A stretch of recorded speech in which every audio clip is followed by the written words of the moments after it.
بہت کم لوگ ہیں جو اپنی روٹین بدلتے ہیں، ناراض نہ ہوئیے گا، کم لوگ ہیں جو روٹین بدلتے ہیں، ورنہ جس نے خبریں سننی ہیں وہ خبروں میں کمی کوئی نہیں کرتا رمضان میں۔ دکان پہ جانے والا بھی روٹین کے ساتھ، گپیں لگانے والا بھی روٹین کے ساتھ، جس نے موٹر سائیکل پہ بیٹھ کے برگر کھانے جانا ہے وہ بھی رمضان میں معافی نہیں دیتا، چلا ہی جاتا ہے۔ کون سے لوگ ہیں جو کہیں گے کہ اس دفعہ فیس بک پہ میں نے کوئی پوسٹ نہیں چڑھانی پورا رمضان، وہ چلتا رہے گا کام۔ اللہ تبارک و تعالیٰ معاف کرے، ہمارے ملک میں تو آزادی کا لوگوں نے عجیب مطلب لے لیا ہے، رمضان ٹرانسمیشن کے نام پر بے ادبی۔ میں نے جیسے کہا میں چھوٹا آدمی ہوں، بڑی بات کروں گا تو سوٹ ہی نہیں کرے گی میرے منہ سے، لیکن عجیب بات ہے نا کہ رمضان ٹرانسمیشن میں علماء سے بھی بات کرنے کے لیے عورت کو بٹھا دیا جاتا ہے۔ او خدا کے بندو، مرد کوئی نہیں ملا، مرد نہیں ملا تھا یہاں بیٹھنے کو، بن سور کے بی بی بیٹھ گئی، ہمیں دین کی بات بتائے گی، مفتیوں سے یہ بات کرے گی، کیا چکر چل گیا، کس طرف قوم نکل گئی ہے؟ غور کریں اور سمجھیں، رمضان وہ ماہ مقدس ہے جس میں صحابہ کی دلچسپیاں بڑھ جاتی تھیں۔ حضور نے خطبہ دیا اور پیکج کا اعلان فرمایا، محبوب فرمانے لگے اس میں جو نفل پڑے گا اللہ فرض کے برابر ثواب دے گا، اور اس مہینے میں جو فرض پڑے گا رب کریم اسے 70 گنا اجر عطا فرمائے گا۔ اب صحابہ دوڑتے تھے، یہ ان کی دلچسپی کا کام ہوتا، بھاگتے تھے۔ دیکھیں نا، نبی پاک صلی اللہ علیہ وسلم نے اعلان فرمایا کون ہے جو مجھ سے جنت خریدے گا، یہ کنواں خرید دو جنت لے لو، تو حضرت عثمان غنی نے فوراً منہ مانگی قیمت پہ خریدا۔ ہر مسجد کے باہر نہیں لکھا ہوا کہ مسجد بن رہی ہے جنت میں مکان بنا لو، لیکن جس نے ایک کوٹھی کے ساتھ 2 مکان کرائے پر دینے کے لیے شروع کیے ہوئے ہیں وہ بھی کہتا ہے چلو مسجدیں تو بنتی رہتی ہیں، یہ بنا لو کرایہ تو آئے گا نا۔ بھئی حضرت عثمان غنی نے فوری طور پر اعلان کیا کہ میں حاضر ہوں۔ نبی پاک علیہ السلام نے ایک جنگ کے موقع پہ فرمایا کون ہے جو شخص مجاہدین کے لیے سامان دے اور مجھ سے جنت لے لے۔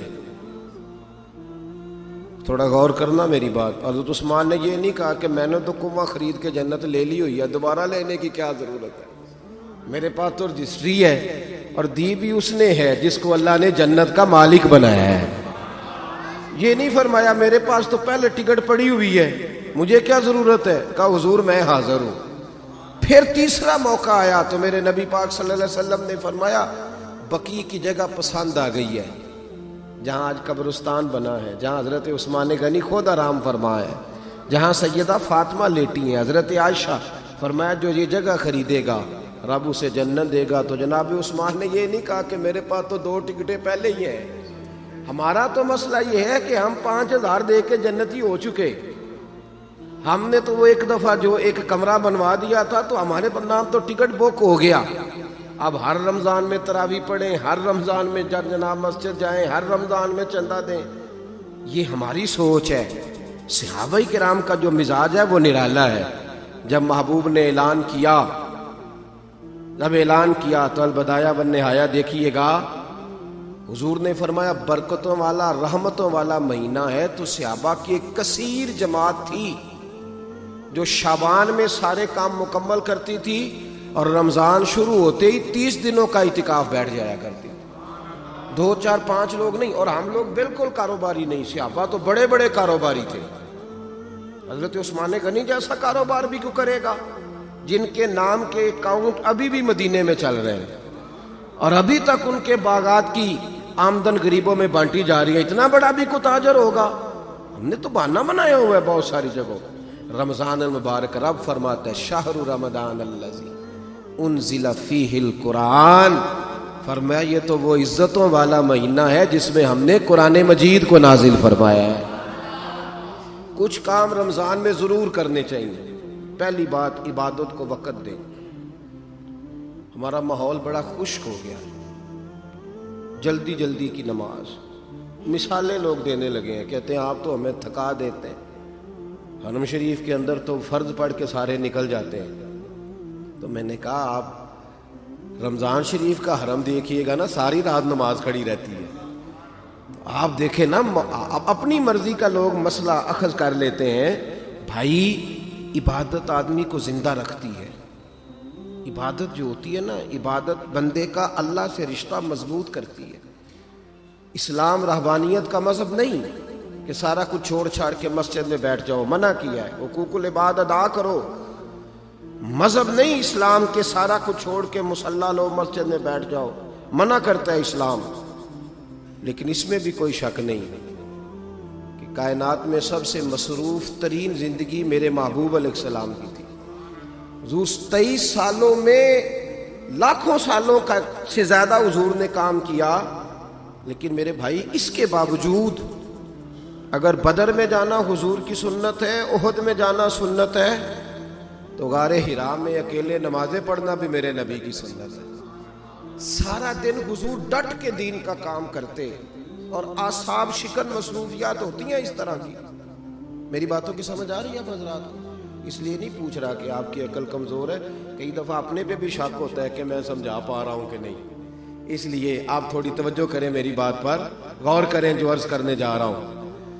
اللہ تعالیٰ آپ کو جزائے خیر عطا فرمائے۔ میں تو سبق سنانے آیا ہوں، پیسے سمیٹنے تھوڑے آیا ہوں، تو آپ مہربانی کریں پیسے جیبوں کے اندر رکھیں، اللہ آپ کو زیادہ پیسے عطا فرمائے، لیکن تھوڑی بات تو سنیں۔ اثر کرے نہ کرے سن تو لے میری فریاد، نہیں ہے داد کا طالب یہ بندہ آزاد۔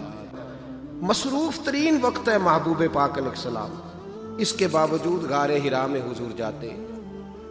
ہم تو بڑے مصروف ہیں نا جی، بچوں کو بھیج دیتے ہیں اعتکاف کے لیے، بچوں کو۔ میرے نبی پاک صلی اللہ علیہ وسلم ہر سال 10 دن رمضان میں اعتکاف فرماتے تھے۔ مصروف ترین وقت ہر سال۔ ایک دفعہ ایک سال کوئی سفر تھا، جہاد تھا، محبوب نے اعتکاف نہیں کیا، تو اگلے سال اللہ کے نبی نے 20 دن کا اعتکاف فرمایا۔ ہم بڑے مصروف ہیں، بالکل وقت نہیں ہمارے پاس۔ اور پھر سنو، صحیح مسلم شریف میں حضرت عائشہ صدیقہ فرماتی ہیں، نبی پاک صلی اللہ علیہ وسلم ایک دن مجھ سے فرمانے لگے، ابو بکر کی بیٹی اگر تو اجازت دے تو میں اللہ کی عبادت نہ کر لوں۔ میں نے کہا حضور میری کیا ضرورت ہے؟ تو محبوب کھڑے ہوئے، ساری رات نماز پڑھی۔ کتنی دیر؟ کتنی دیر؟ ہم بھی بیٹھے رہتے ہیں، جس نے کوئی پیج کھول لیا اس کی رات گزر گئی۔ بیٹھے رہتے ہیں، اپنی اپنی دلچسپی ہے نا، بیٹھے رہتے ہیں لوگ ساری رات۔ حضرت عائشہ صدیقہ فرماتی ہیں قدم مبارک میں ورم آ گیا۔ او بھائی یہ بھی تو تیرے نبی کا طریقہ ہے نا، رات بھر جاگنا، مصلی آباد کرنا، یہ بھی تو حضور کی سنت ہے نا۔ اور پھر لطف کی بات دیکھیں، گھر میں اس پہلو پہ بھی غور کرنا، یعنی گھر میں حضور نے نماز، اور گھر اتنا چھوٹا تھا کہ مشکل سے 3 آدمی رہ سکتے تھے۔ گھر کا دروازہ مسجد میں کھلتا تھا، نبی پاک صلی اللہ علیہ وسلم چاہتے تو مسجد میں جاتے کہ عائشہ صدیقہ رضی اللہ تعالیٰ عنہ تو آرام سے سوئے، لیکن گھر کے اندر نماز کی نیت باندھی گھر میں۔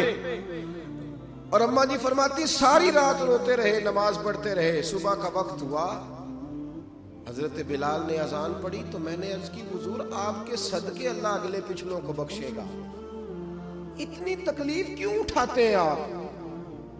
اللہ نے آپ کو حبیب بنایا ہے، امام الانبیاء بنایا ہے، اللہ نے آپ کو تمام رسولوں کا سردار بنایا ہے، شفاعت کا حق دیا ہے، مقام محمود دے گا، اتنی تکلیف؟ قدم مبارک میں ورم آ گیا تو محبوب فرمانے لگے تو نے خود ہی گنوائی ہے نا جو اللہ نے مجھ پہ نعمتیں فرمائی ہیں۔ افلا اکون عبدا شکورا، فرمایا کیا اب میں اپنے رب کا شکر گزار بندہ نہ بنوں؟ شکر گزار بندہ نہ بنوں میں اپنے رب کریم کا؟ تو محبوب عبادت کو وقت دیتے، ٹائم دیتے، عبادت کے ساتھ اللہ کے محبوب علیہ السلام منسلک رہتے۔ میں جہاں تک سمجھا ہوں